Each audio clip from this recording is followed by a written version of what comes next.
He's currently serving as past president of IEEE Photonics Society, past president of Australia Materials Research Society. He has published more than 950 research papers, held 5 U.S. patents, co-authored a book, co-edited 15 books, and edited 12 conference proceedings and 18 special issues of journals. He has received Australia's highest civilian honor, AC Company of the Order of Australia, as part of 2016 Australia Day honors from the Governor-General of Australia for his contributions to physics and engineering, in particular nanotechnology. Today, he is going to talk about semiconductor nanowires for optoelectronics applications. Let's welcome Professor Jagdish. Please, Professor Jagdish. Okay. Yeah. 谢谢 Professor Huazhan and 你们好. So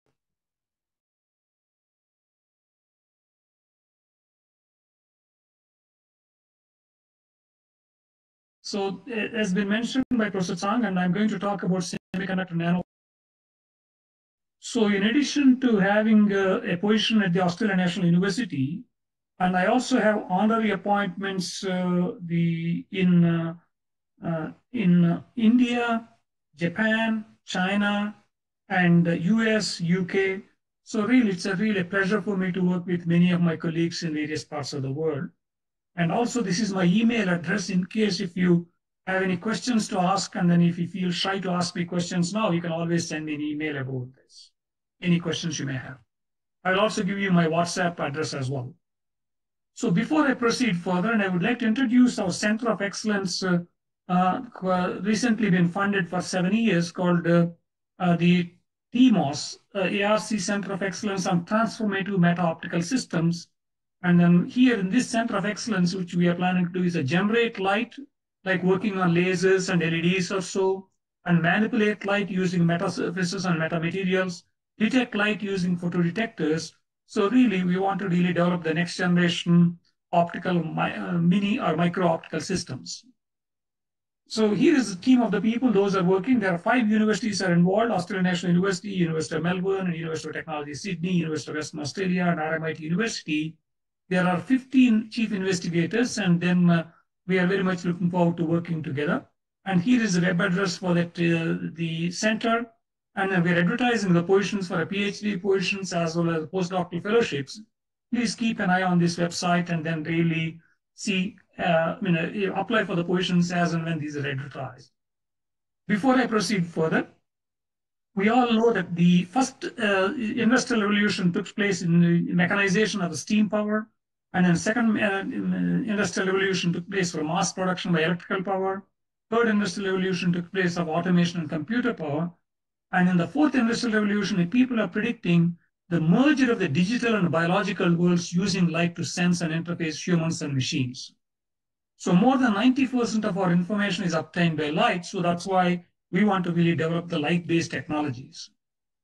So really, currently, in light-based industries are about 1 billion Australian dollars and about 700 billion American dollars. And then so basically the fourth industrial revolution involves Internet of Things, connectivity, autonomous cars, artificial intelligence, wearable devices, biotechnology, augmented reality, and remote sensing. So really, optics industry is expected to be doubled by 2030 or so in the next 10 years. So there's lots of opportunities for us to be able to contribute to light and optics.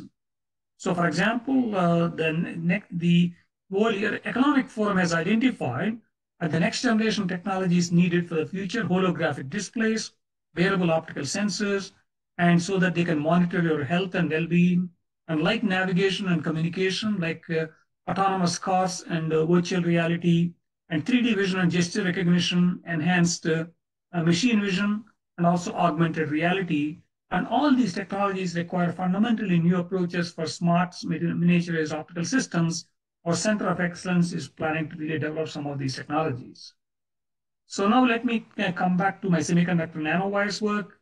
And really, the work which I'm talking today is a collaborative effort between my group at the Australian National University and many groups in Australia, many groups in US, UK, China, Korea, Sweden, Italy, Russia, Switzerland. So the beauty of science is that there are no national boundaries. We all can work together. And so really that's a nice thing with science. And in fact, of course, due to COVID, I am not able to visit China this year, but I've been visiting China every year, 2, 3 times, and sometimes in 1 year, I visited 6 times. So really, that tells you that how nice the doing science is that we can all collaborate and work together. So in addition to the professors whom I listed here, many students and postdoctoral fellows also have contributed to our joint research. I want to thank all of them for their contributions to our work.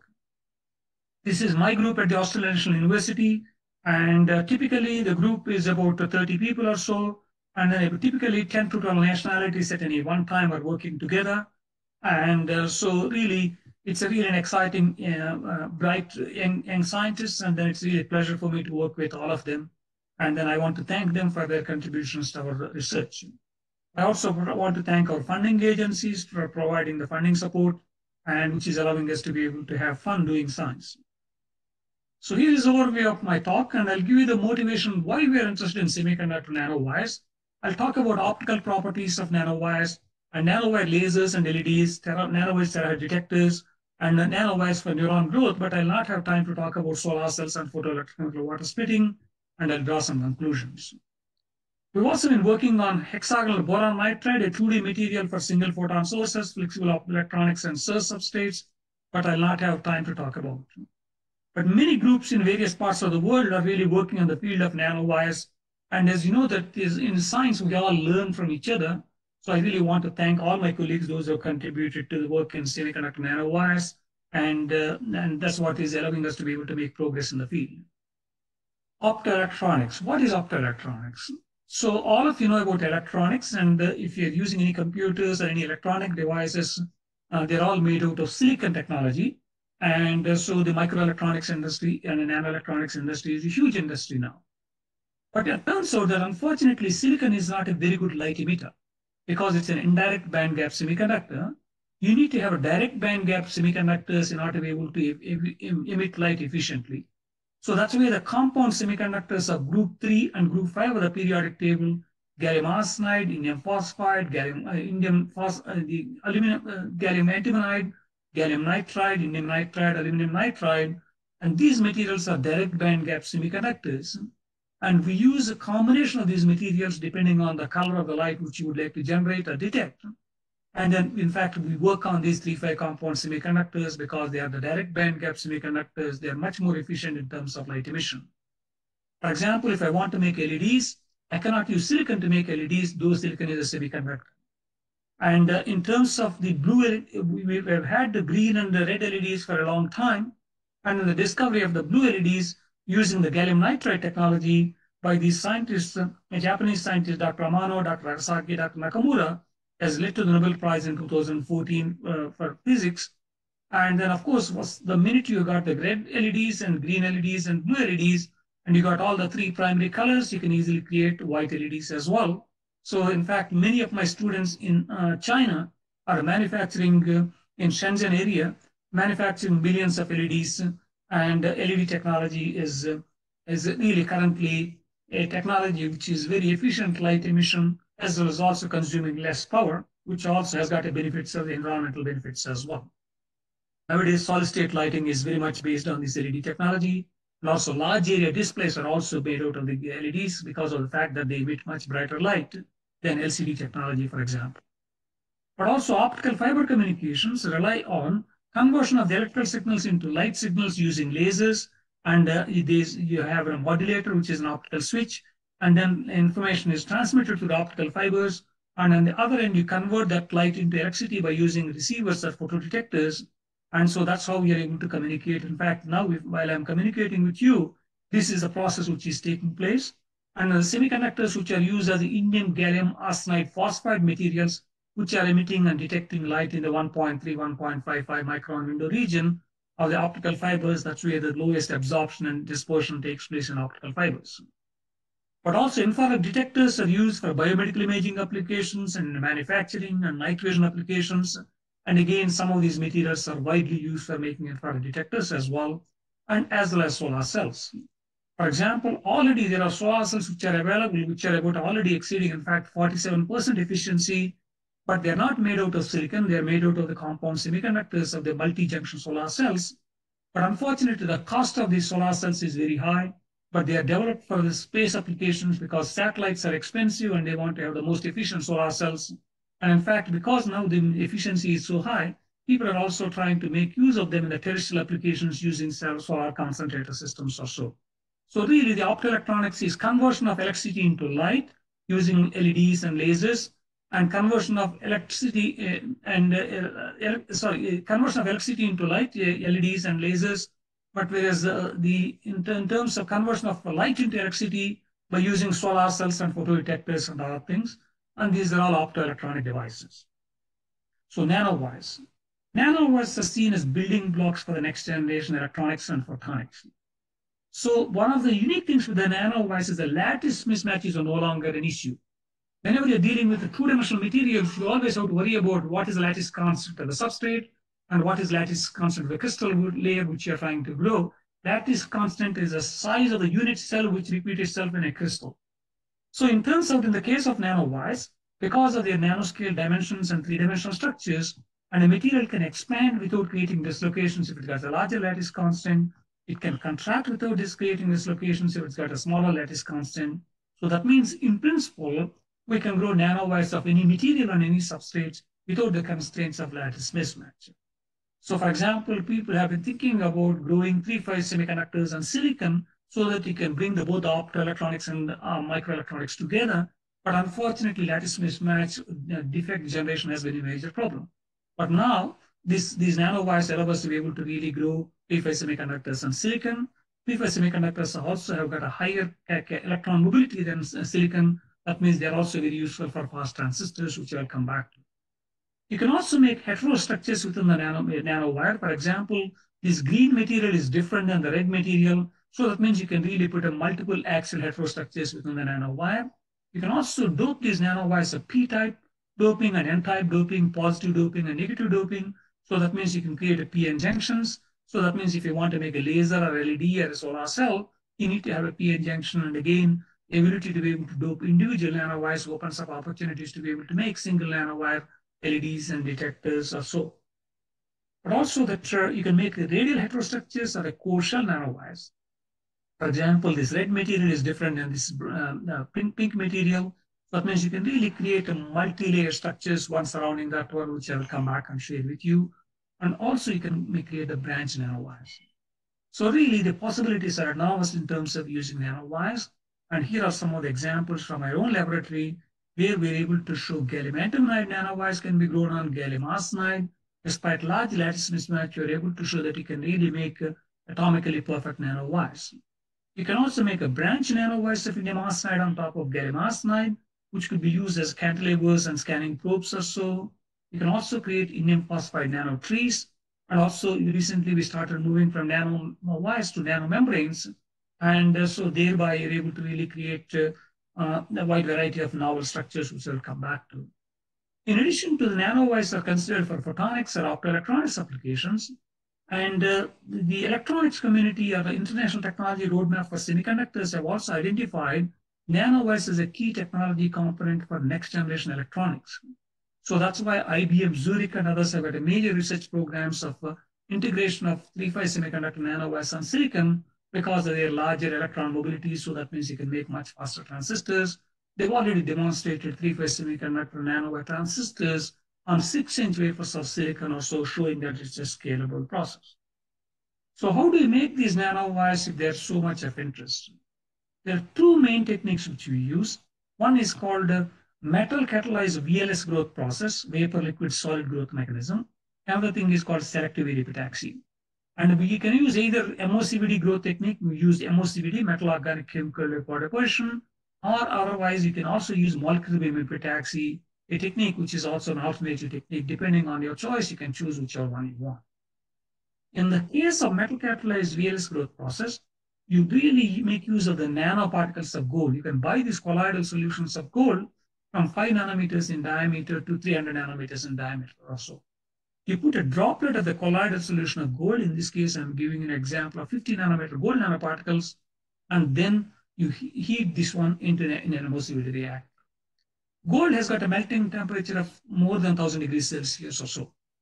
But once the gold starts reacting with gallium or aluminum or indium, then the alloy of this gold, gallium or gold, aluminum or gold, indium, its melting temperature is as low as 350 degrees Celsius.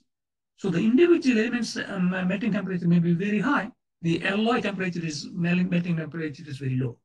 So now if I heat this wafer with the gold nanoparticles on gallium arsenide and then heat this one, so then what happens is that this gold gallium eutectic liquid forms, and if I introduce the gases needed for the growth of gallium arsenide, trimethyl gallium and arsine, which are the standard gases which are used in emulsification reactors, and these gases get incorporated in the liquid alloy, it gets supersaturated and crystal starts precipitating out, and gold is always sitting on the top.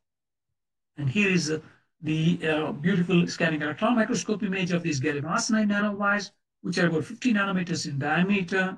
You can see they can create beautiful cylindrically shaped nanowires.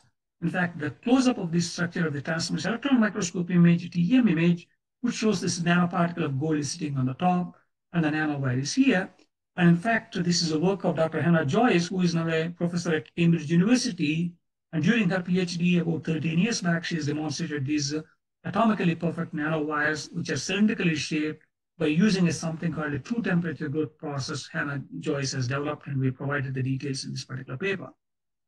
And so then essentially these nanowires are absolutely atomically perfect, and essentially the diameter of the nanowire is determined by the diameter of the nanoparticle which we're using.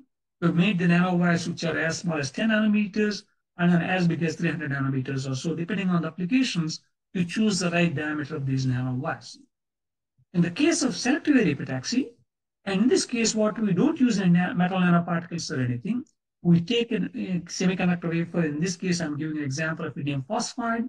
We put some silicon dioxide by PECVDs, a chemical vapor deposition process, and then you put some photoresist, a ZEP photoresist, and do electron beam lithography, create some holes. You transfer these holes through the silicon dioxide so that you can expose the indium phosphide in these holes, and the remaining part, silicon dioxide, is covered here. Then you put this one into the emulsification reactor, heat it to somewhere between 650 to 750 degrees Celsius. These are the temperatures typically used for growing of the epitaxial layers of two-dimensional layers or so. And then introduce the gases needed for the growth of indium phosphide and trimethyl indium and phosphine.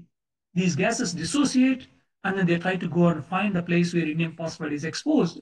And these crystals are, these nanowires are really growing in an ordered pattern because of the fact that we created ordered patterns of these nanoholes. You can see these indium phosphide nanowires. These are typically about 200 nanometers in diameter, and you can see beautiful facets, hexagonal facets, because these nanowires are growing along 111 crystallographic orientation, because that's the lowest energy surface orientation. And this is the work of Dr. Qian Gao, and then she's from Shanghai, and then Shanghai Jiaotong University, but now she's a PhD at the ANU in my group, and then now she's a research engineer in Blue Glass, a company which is manufacturing light-emitting diodes. So you can see that these indium phosphide nanowires are very nice and ordered patterns. And again here, we made the nanowires as small as 70 nanometers, as big as 700 nanometers or so. It all depends on the size of the hole which you're really opening up here, and also lateral growth of these nanowires and leading to that particular dimensions of these particular nanowires. And in fact, we've gone off and then looked at the light emission from these nanowires.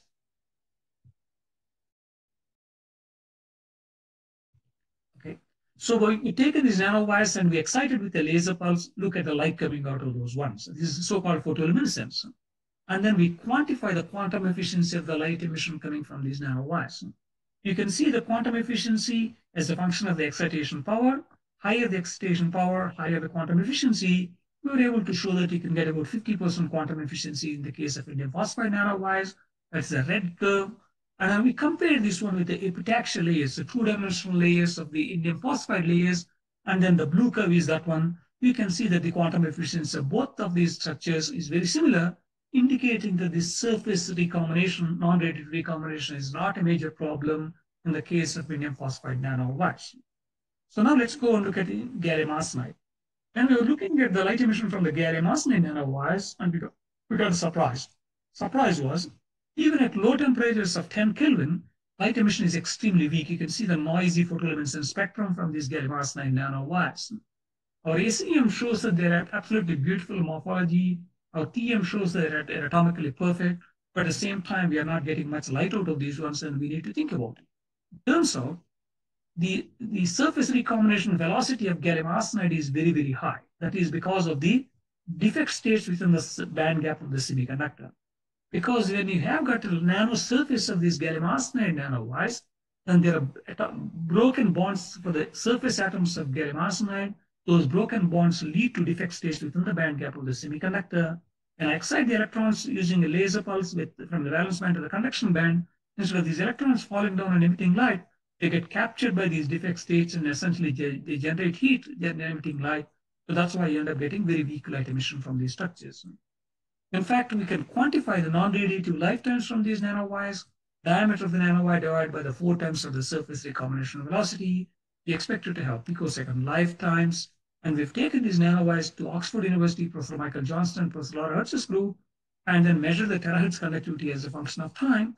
And then, as predicted, we start measuring picosecond lifetimes. This is the work of Dr. Patrick Parkinson during his PhD, and then now he is a lecturer in University of Manchester.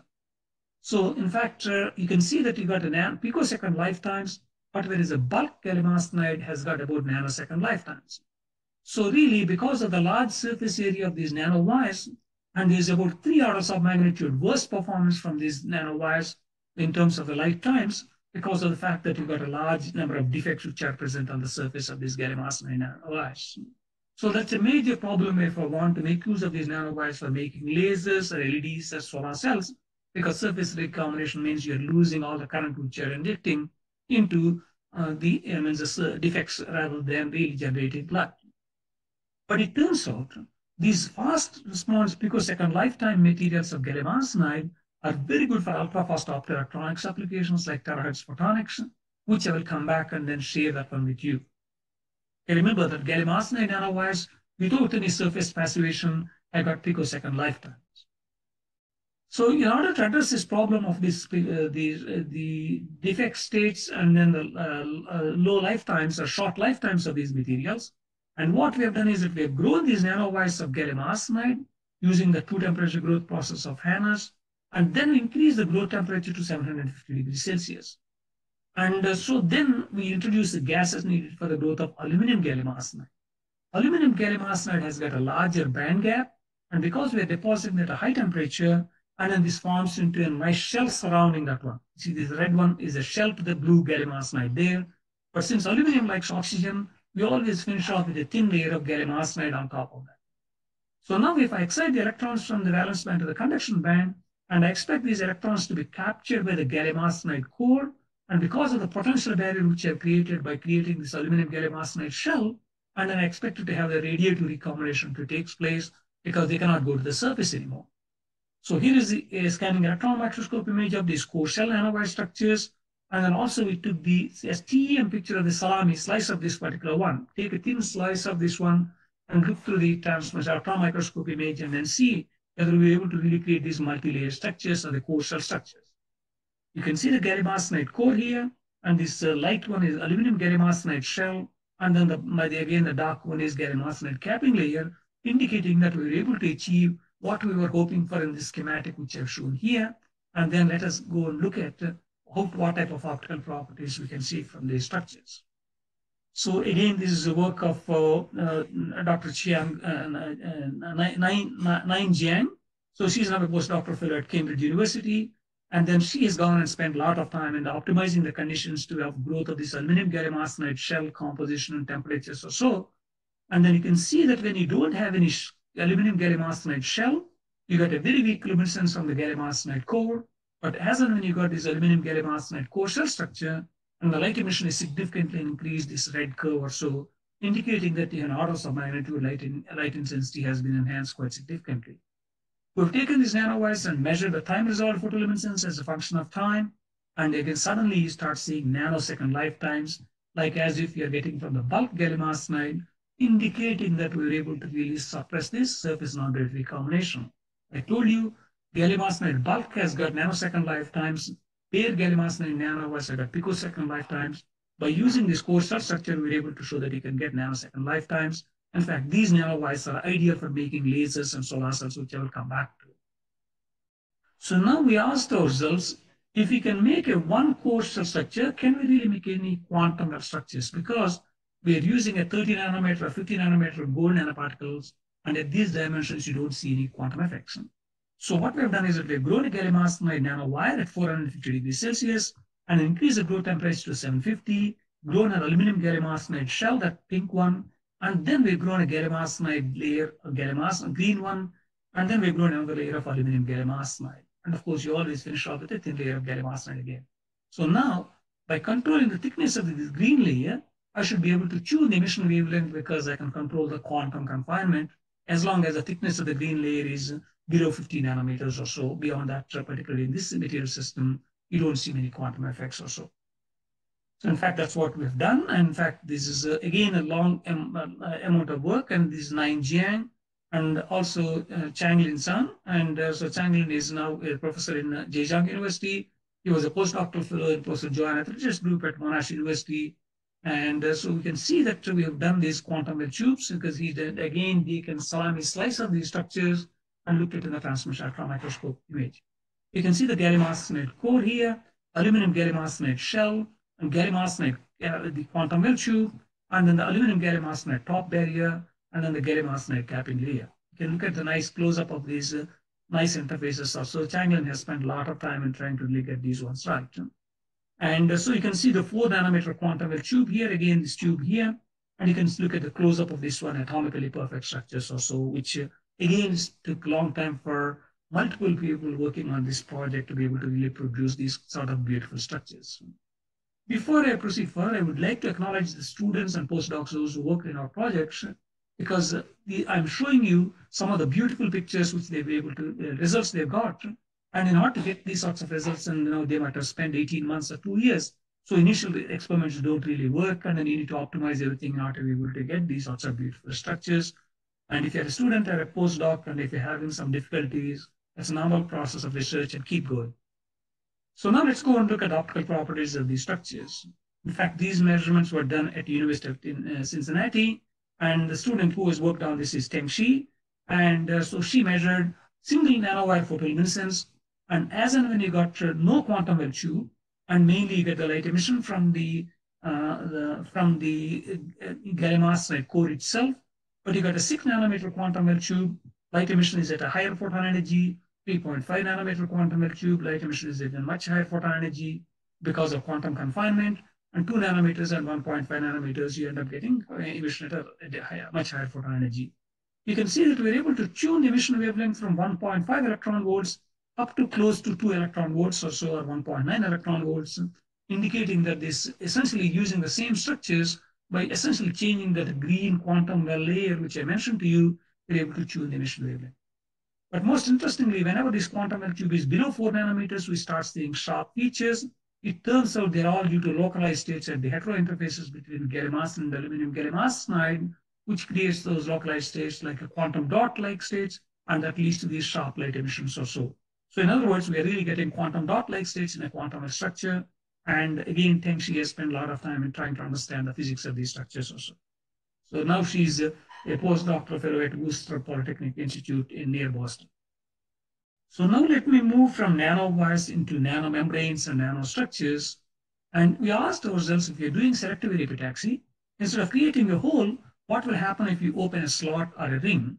This is the work of my student, Dr. Nain Wang, who just submitted his PhD thesis. And this is also Professor Xiaoming Yuan, and who is a professor at Central South University in Changsha, is also quite heavily involved, and my colleague Philip Karoff and Professor Ho Tan, and everybody contributed to this particular work. Again, you do the photolithography and then create these patterns and put this one into an MOCVD reactor and then grow these structures. Again, Nain Wang has spent a lot of time, about 4 years, in order to optimize all these structures. Whenever you open this slot along a particular crystallographic orientation of 101 bar, and then put in the immersive reactor and grows these structures, he sees beautiful membrane structures also with these particular facets. If he opens this same slot along another crystallographic orientation of 112 bar, again he sees the nanomembranes, but these are a bit thicker than these ones because of the lateral growth is taking place. And also these facets are quite different than the previous ones which we have really grown.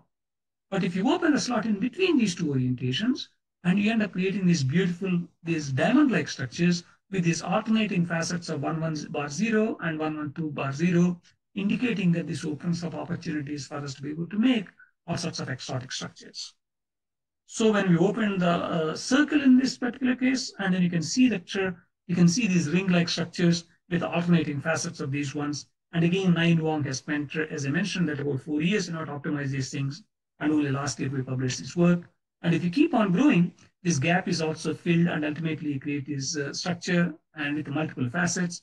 And ultimately, finally, you end up having these hexagonal facets because they are the low energy facets which crystal like to be in. Let's go and look at the light emission from these structures. And we've gone off and looked at from the top view of this scanning electron microscope image of these nanomembranes and nanodiamonds and then nanorings. And then look at the cathodoluminescence where instead of using lasers, we excite electron hole pairs using electron beams in the electron microscope. And then you look at the light coming out of these ones. You can see they're all emitting a very bright light and also very uniform light emission, indicating that they're really uniform structures and no defects whatsoever, indicating that we're able to really get excellent properties from these structures. You can see very uniform large area structures as well. So see, we're able to grow different shapes. So now let me move towards the real devices, lasers. All of us have studied in optics courses in undergraduate program, and you need to have a laser cavity, and because you can have mirrors and you can create a laser cavity, you need to have a gain medium, and in this gain medium need to be pumped to get over the losses in the laser cavity, for example. And as and when you create a population inversion, and if the gain is larger than the optical losses in the cavity, and then the lasing starts taking place, and these are threshold conditions for lasing, the gain need to be larger than the optical absorption losses in the cavity and mirror loss in the cavity as well. So really you need to meet this particular condition. But it turns out if you take a nanowire of the right dimensions, if you shine light from the top, what happens is the light comes from both ends of the nanowire because nanowire is acting like a waveguide. And both ends of the nanowire act like mirrors because nanowires have got a refractive index of 3.4 and air or vacuum refractive index is 1. So that means both ends can act like mirrors. So now if you choose the right kind of material or the right dimensions, and then essentially each nanowire should act like a laser because these are 3-5 semiconductor materials. They've got direct band gap semiconductors. They've already got optical gain, and both ends of the nanowire act like mirrors. That means you got an optical cavity as well. So really, if you design carefully, and then you end up getting the right kind of nanowires, and they should all be lasing in principle. If there are no defects and other issues you don't have. And we have been working with these nanowire lasers for a long time. And in fact, the first gallium arsenide nanowire lasers in the world has been demonstrated by my student, Dr. Bruce Saxena, who is a postdoctoral fellow in Imperial College in London now. And then Dr. Chiang Gao has demonstrated indium phosphide nanowire lasers.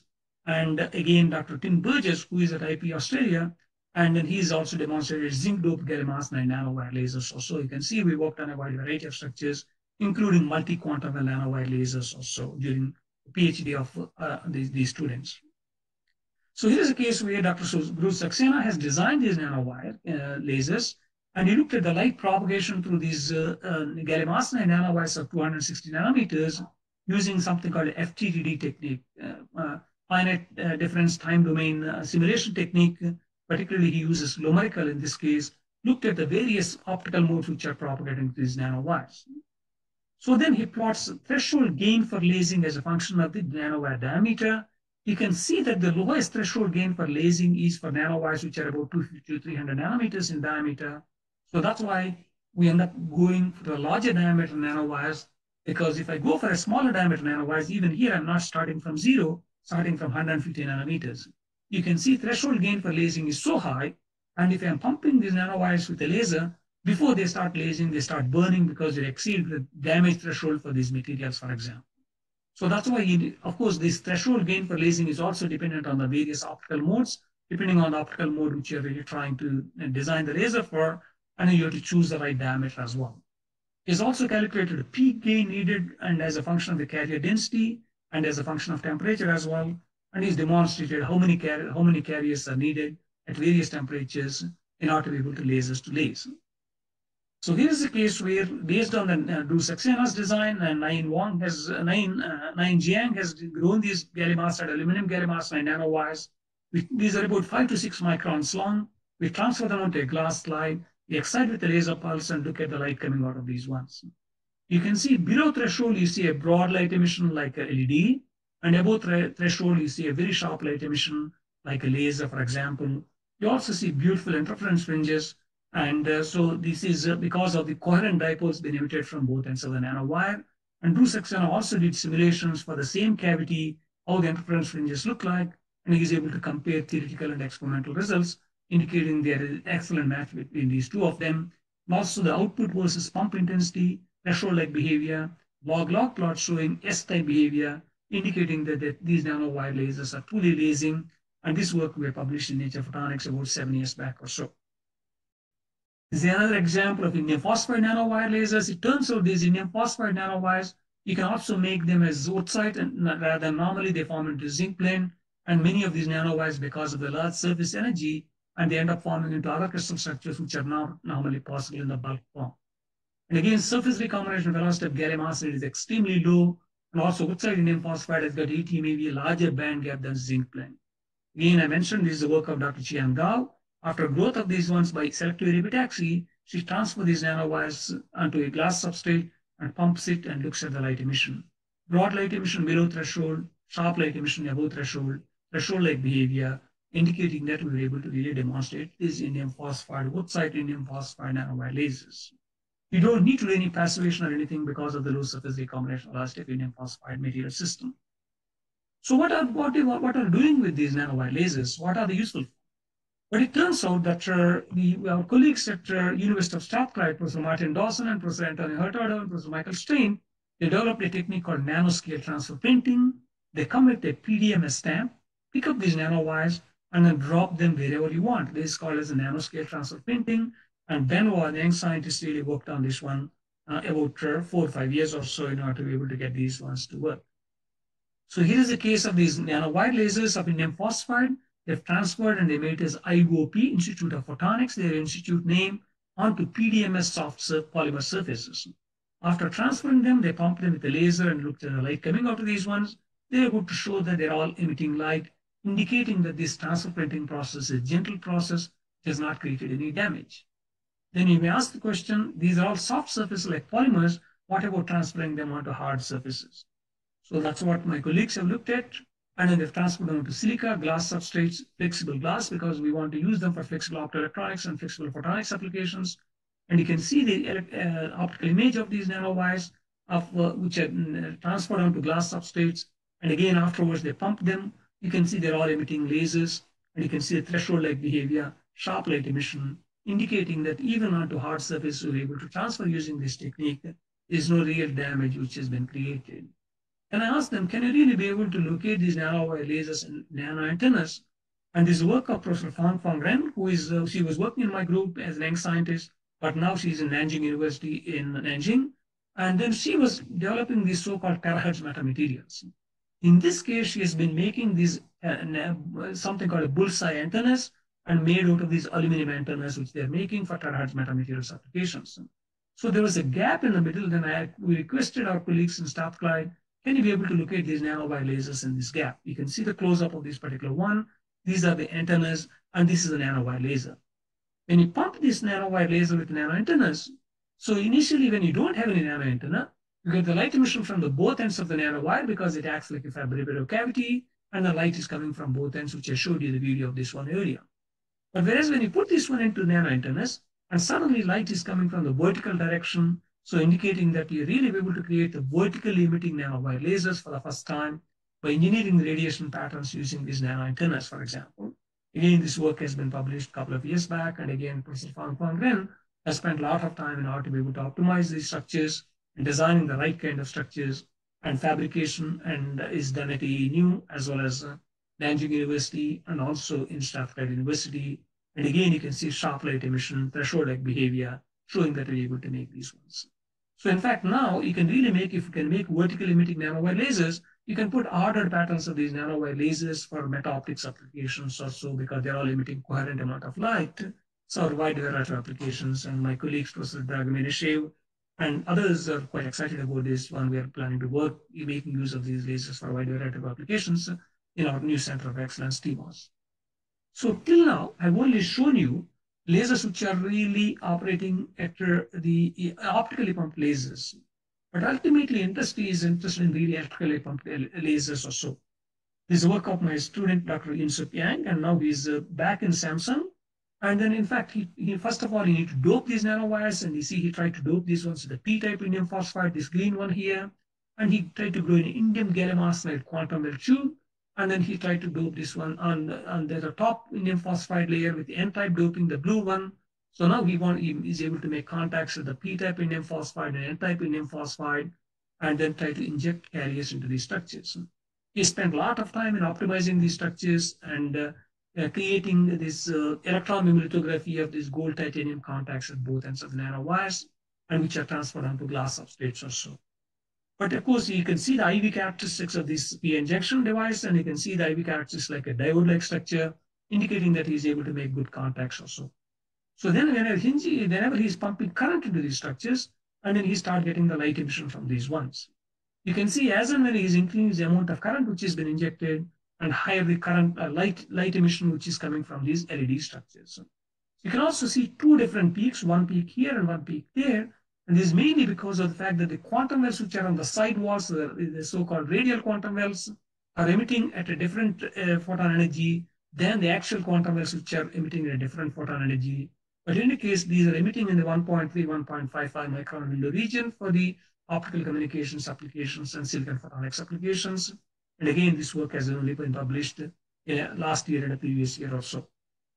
So what about lasers? Why we are not able to make lasers? We're able to inject current, we're able to make PN junctions. The problem is, whenever you put metal contacts to inject current into these nanowires, and then these metals have got also large optical losses at these optical frequencies. So that means you are creating a lossy cavity, you have to pump it harder, and that means you're generating more heat, and the heat really reduces the gain, it becomes like a vicious circle or so. So it's been a really challenging problem for us. So now we got a new student, Nikita Gagrani, who is now looking at reducing the amount of metals which we are putting on this and creating new designs. And we hope that in a year or two, we'll be able to demonstrate electrical injected nanowire lasers. That's what ultimately industry is interested in. IMSUC also, instead of using a single nanowires, he created also a nanowire arrays. And then he tried to fill the gap between these nanowires with a polymer material. He selectively etches this polymer so that he can expose the tips of these nanowires and put some indium peroxide contacts and gold titanium contacts at the top and the bottom, injects the current and looking at light emission coming out of these ones. You can see as and when you're injecting more and more current, and you can see very bright light emission coming from below this probe here, and you can also see the higher amount of light coming out of these ones as well, and the standard IV characteristics of a typical diode structure or so. And again, IMSUC spent about 4 years in order to be able to make all these devices to work. There's a lot of hard work is involved in order to be able to fabricate these devices. So now let me move from lasers into terahertz radiation and its applications. Terahertz radiation really falls between optics and electronics. Electronics, we can go to the microwaves and then millimeter waves.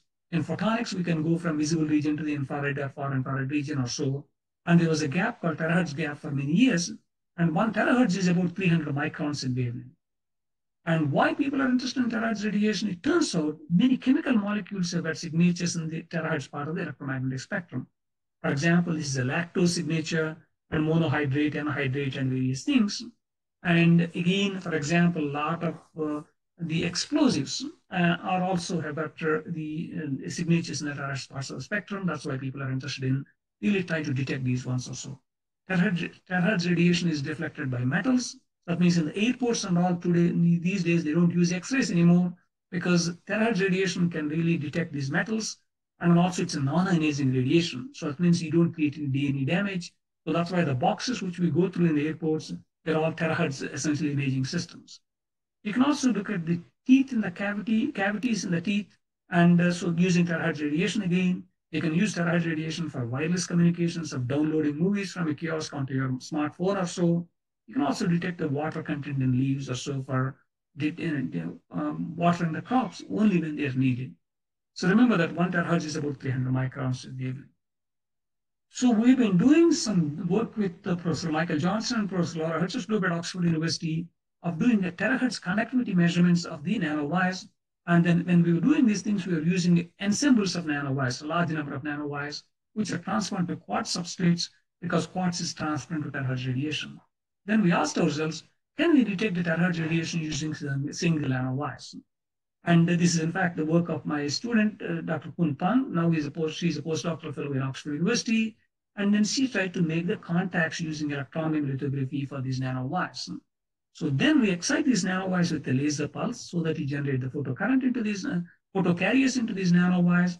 And then you come with the terahertz pulse. The electric field of the terahertz pulse is the one which separates the carriers between the nanowire, these contacts.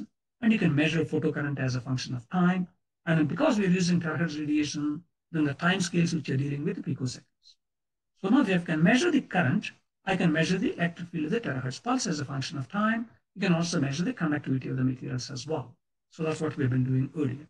So the key message is that because I told you earlier, gallium arsenide nanowires have got a picosecond lifetimes, and they become ideal material nanowires for terahertz detection applications. Again, to cut the long story short, Kunpang during her PhD for over 4-year period or so, we looked at a wide variety of designs. And initially, she used this particular design. And then when she did this one, then the electric field is a function of the frequency. And then she found that the bandwidth of these detectors is very, very narrow with respect to the source, which has got a very broad bandwidth. And she did simulations, and she found a lot of resonances are taking place in these structures. And in fact, her simulations and experiment are matching very well. And then based on this feedback, she's gone off and designed the bow tie antennas and stripline antennas. And our simulations show that you end up expected to have a much broader bandwidth from the stripline antennas and bow tie antenna structures or so. And based on these simulations, and again, the nanowire is in this gap between these bow ties or in the gap here, and she fabricated these devices, and she's gone back to Oxford and measured these structures. And so you can see the electric field as a function of time. If you take a fast Fourier transform this one, you end up getting amplitude versus the frequency domain in this particular case here, for bow tie antennas and stripline antennas, showing that you can really get a broad bandwidth up to 3 terahertz or so, indicating that we're able to really get the excellent performance from these structures. So this is, she finished her PhD and gone off to Oxford. And during Oxford, the postdoctoral fellowship, she developed a new device called polarization resolved terahertz detector. In this case, instead of using one set of antennas and nanowires, she creates orthogonal antennas, which really have got 2 different sets of nanowires, and they're not touching with each other. And that's where she had to work with the Strathclyde University, position these ones very carefully, and also make sure that the thickness of these antenna is a bit thicker. So thereby, as and when you put these nanowires, they're not in contact with this one. So it took about 3 years for her to do this one. And so you can see that terahertz signal as a function of time. And then, of course, after processing and in the spectral signatures of these particular structures, you can see the polarization data here. You can see the X polarization and Y polarization. She's able to really detect these ones very nicely. And then again, measured angle, and then the angle at which your polarization rotated, and quarter wave plate is rotated, and you can see that there's a linear correlation there. In fact, this work has been published in Science earlier this year in May issue or so. And really, what are we using these ones for? We're using it for a wide variety of applications like metamaterials. So if you got a metamaterials, like terahertz metamaterials, this here is a metamaterial design here. You come up with a terahertz pulse, and then this terahertz pulse passes through the metamaterial, and you can measure both the X and Y polarization states using our detector without having to do independent measurements or so. Here are the designs of these structures and fabricated devices, and is a theoretical terahertz transmission for X polarization and Y polarization, which you would expect from the design structure. And then this is the Kunz measurements. They're matching very well, indicating that these detectors are very useful characterizing terahertz metamaterials and wide variety of structures. So now let me finish off with the last topic of brain repair. And all of us have got 80 billion neurons. and then they form into beautiful neuronal circuit. But whenever you create a damage, and because of accident or one problem or the other, then what happens is that this neural network is broken. That means you lose some of the functions. You cannot move, or you cannot talk, or you cannot eat, or you cannot smell, or one problem or the other. We asked ourselves, can we create a neural patch and then be able to make the connections back so that we can help people with brain damage and other things? And that's what we are trying to really do, this one, nano scaffolds to guide neural circuit formation. And this work of my young colleague, Dr. Vinny Gautam, who is now a lecturer in biomedical engineering at University of Melbourne now. And so previously she was at the ANU. So Vinny has grown these neuronal cells on top of these indium phosphide nanowires. You can see the ordered patterns of these indium phosphide nanowires, and these are cell body soma, and then these axons or dendrites really follow these indium phosphide nanowire patterns beautifully here. You can see the close-up of these ones, and you can see the small dendrites coming out of these ones. Axon is here, and really they follow these ones very nicely. Instead of using a single neuronal cell, and what will happen, you've got a multiple neuronal cells. You can see here in this squared boxes one where you got these indium phosphide nanowires. You can see that these are the neuronal cells, and they're all forming the dendrites, and then axons are really following these patterns very nicely. Outside this nanowire pattern, you can see these axons and dendrites are growing randomly, but here they're following these patterns very nicely here. So what Winnie does is that she takes these nanowires grown on these neurons which are grown, neuronal cells which are grown on nanowires, and takes the calcium imaging image, a video. So she puts a dye, and as and when these neurons are firing action potentials, and then the ion channels are opened up, calcium ions are passing through these ion channels, and then the the ion density increases, and then the fluorescence also changes. So it takes this video and tries to make a correlation maps of if this neuron is firing, what's happening to this neuron, and this neuron, and this neuron, and to create correlation maps for the neurons which are grown on nanowires, and also neurons grown on plain glass substrates, which the neuroscientists normally use.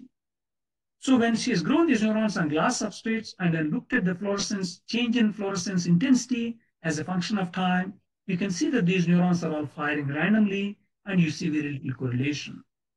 And then there is in the case when the neurons are grown on indium phosphide nanowires, you see the change in fluorescence as a function of time. All these neurons are firing at the same time. You see an excellent correlation of these structures or so, indicating that these neurons which are grown on these indium phosphide nanowires, they have got a synchronized and correlated activities taking place in this network or so. And this work of Winnie has been published about 3 years back in Nanoletters or so.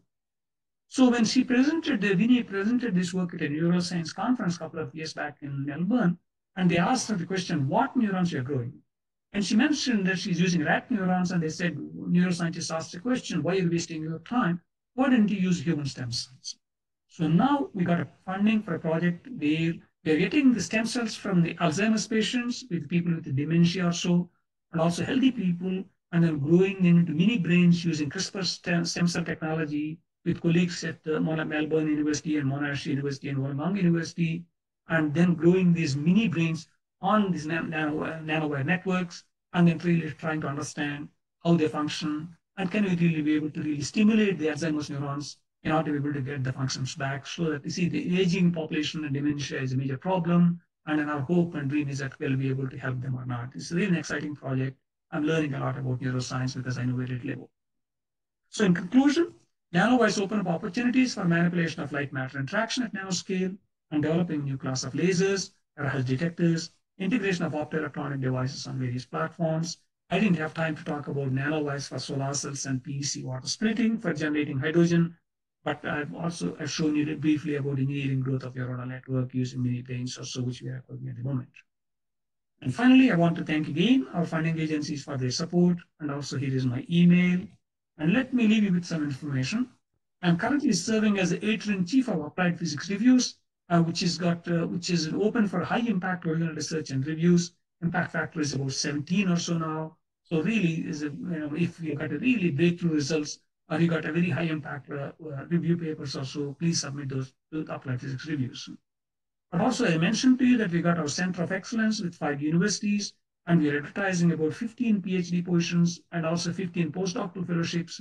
And again, keep an eye on our website and really look at it and see if you are interested in applying for these positions. And good luck with that. And because you can work in any of those universities. And again, my email address, and also here's my WeChat address. If you have any questions, if you're feeling shy to ask now, you can always WeChat me, and so that I can really respond to your questions. With that, I want to thank you for your attention, and I'm happy to answer any questions you may have. Prof. Jagadish, thank you so much for the wonderful talk. It is our pleasure to invite you as the guest speaker in SmartMat seminar. So please let me introduce myself. I'm Chen Xi, the managing editor of SmartMat. We're going to start the Q&A section. I will ask the question on behalf of the audience. Yes, the question, the live broadcasting platforms. Yep. So during the time that our staff is summarizing the questions, I would like to introduce a little bit about the journal. SmartMat is newly launched by Tianjin University and Wiley. The editors-in-chief are Prof. Wenping Hu from Tianjin University and Hua Zhang from City University of Hong Kong. Our journal mainly focuses on the topics of optoelectronics, biomedical, stimuli-responsive, self-healing, and nanomaterials for next-generation sensor, actuator, energy harvesting, wearable device, and drug delivery systems. Now we're open for submission. Please visit our website and WeChat official account for more information. So let's come back to the Q&A. The first question is, will the morphology and structure of gold nanoparticles affect epitaxial growth of semiconductor nanowires?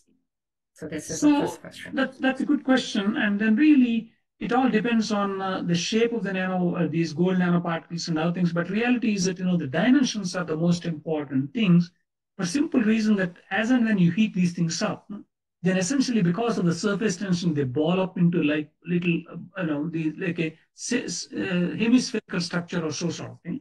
So that's why, though initially it may feel that as if the structure may play an important role, but because of the fact that you're heating it up, and so then they form into this hemispherical shape. So in the process, that's the most important step.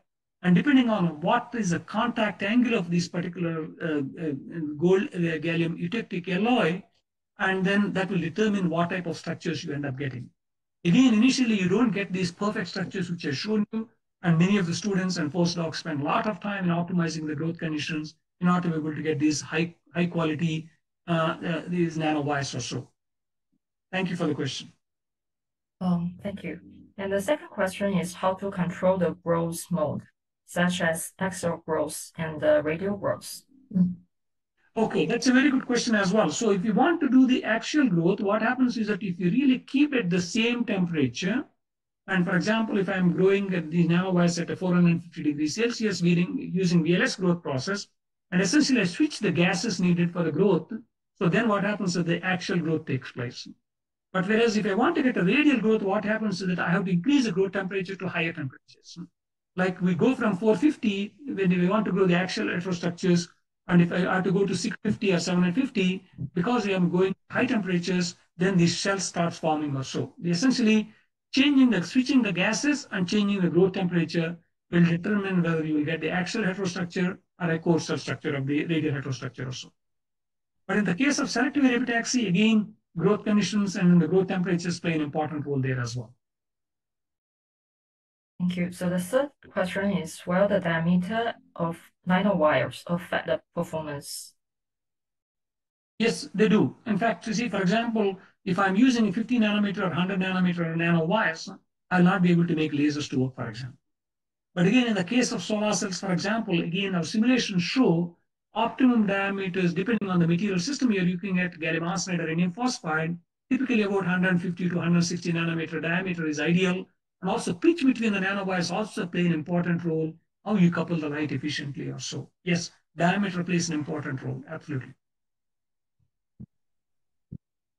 So the first question is about the enrollment. So is there any specific requirement for the students that would like to apply for PhD in your group? So basically, we really want to have the excellent PhD students. As you can see that some of these students come from some of the and they've got a very high CGPA or so. And also Australia, they also expect to have a good English marks as well, because if you want to get a visa now, things you need to have a good English test as well. Particularly, there is something called IELTS, and that's the one which the Australian government looks at as well. Most important thing is that your GPA, which need to be very high, and then afterwards, then also you have to apply for the position and then see what's going to happen. And particularly if you got a very high GPA from good universities, please apply and then see what's going to happen. Thank you. So the last question is there any suggestion for the young scientist about their career or research? Okay. Any suggestion? Okay, very good question. Okay, thank you. So the most important thing is you have to believe in yourself. If you don't believe in yourself, it is nobody else is going to believe you. So, okay, the self-confidence and self-belief is very, very important first step. The second step is that you have to choose something you are passionate about. If you're having great fun doing something, you don't look at the watch and then see what's the time now and then I have to go home something. You're enjoying yourself. For example, if you like to play video games, you never look at the clock and watch and then see it's time to stop, right? You keep on going till you're hungry. Same thing happens to work as well. If you're having really great fun doing your research, and then you can really, that means you're really enjoying, you're enjoying yourself, you do very well anyways. And again, however smart you may be, you need to really, hard work is very important. But even if you're working hard, sometimes you have to work smart as well. You need to understand the system and what is expected of you in those things as well. So communication skills and other things are also very important. You may be very good in what you do. If you don't know how to write well, your papers don't get accepted in high impact journals. If you may be doing good research, but you're not able to communicate well, that means, whatever you're presenting at conference and other things, people may not appreciate what you're doing as well. So all these things are very important in life. And the most important thing is that, you have to really be passionate about what you do. You have to believe in yourself. You have to work hard and smart. And then you have to develop good communication skills and also working with the team skills, working with other people, and then be able to really develop the leadership skills to be able to lead a team and other things as well. These are things which you can gradually develop. Okay. So everything is possible in life. I'm a strong believer of that. Everything is possible in life if you believe in yourself and you work hard and smart, and you can achieve anything in life. But also remember that the work-life balance is also important. Sometimes, people say that you work very hard, but you're not looking after your health. And then you cannot even work, or you cannot take care of yourself, you cannot take care of your family, things. So it's important to make sure that you have a balance between work and particularly you've got a, so it's important to spend time with your family, particularly your children as well. Particularly these are for academics, because your childhood only comes once, don't miss it. So unfortunately, all of us give too much importance to work at the cost of our own health and our family. We only realize the importance of our health and our family when you get into trouble. So that's why it is important to make sure we take care of those ones while we're doing and work and enjoying work as well. Sorry, Prof. Jagadish, we got another question, so it's the last one. So the question is, what is the principle for the repairment of nerve?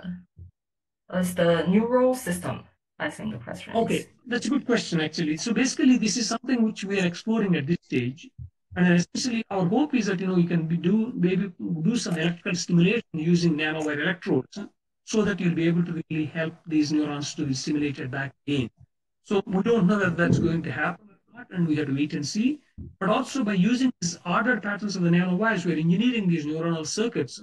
So that means our hope also again there, whenever the particular neural circuit is broken, can be able to put a neural patch and then see that they are able to make the connections back or not. So there's still, there's a research which may, it will take 20 years or so before we really see real applications of some of these things.